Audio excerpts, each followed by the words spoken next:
Hi, I'm Brienne Galley from ASCAP, and I'm here with composer Nathan Johnson. Greetings. You may have heard his work in the movies Looper, Brick, Don John, which is coming out when? October. October.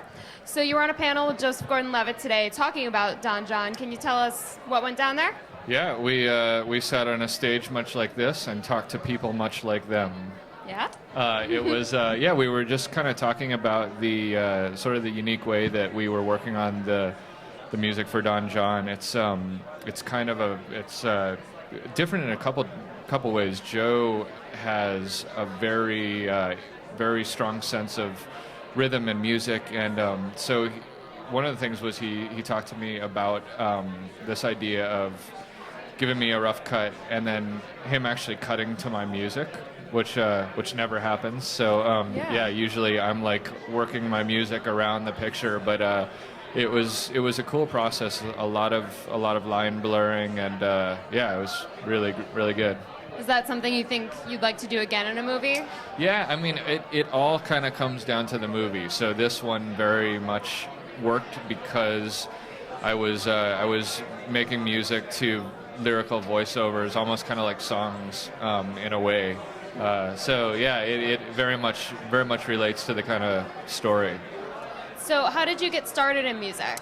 I grew up writing songs. I actually, my cousin and I had a little band together called Weirder Than Al, where we would take Weird Al songs and replace his lyrics. This is like 6-year-old version of me. And then I was in bands throughout high school, producing records and writing, and then that same cousin had written a movie, and he asked me if I would do the music for it. It was a movie called Brick, just a small indie film, and that's sort of thank you. I am a big fan of it as well.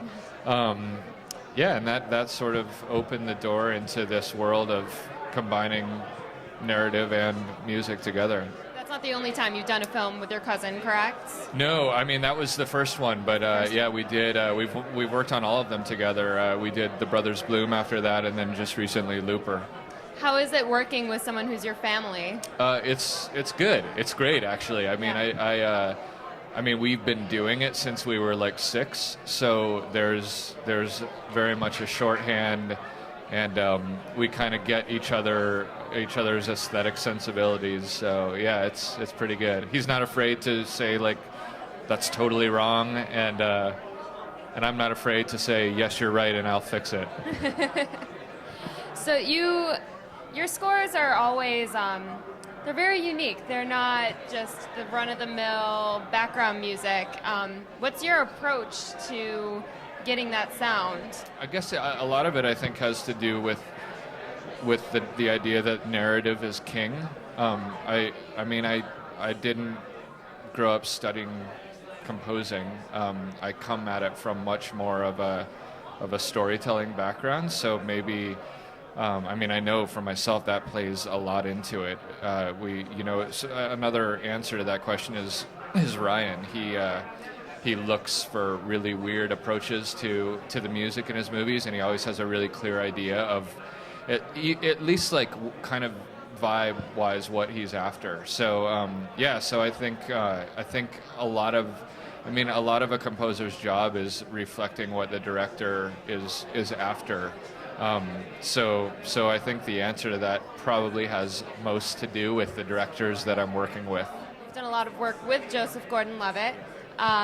What is it that draws you two together that you work so well? I mean, we met each other when we were making Brick.